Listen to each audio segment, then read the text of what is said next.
ভাইজান, আমি আপনাকে বারবার বলছিলাম আমার মেয়েটা তো বিধবা হয়ে গেল।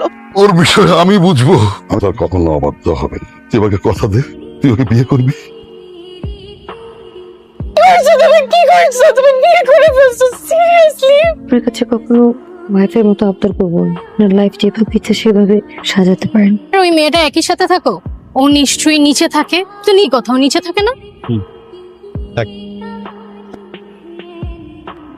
বাইরে গিয়ে ঘুমালে বিষয়টা ভালো দেখায় না। আমাকে ডিল করতে দেন। রুমের এসি কাজ করছে না। আজকের রাতে আমাদের দুজনকে নিচে ঘুমাতে হবে।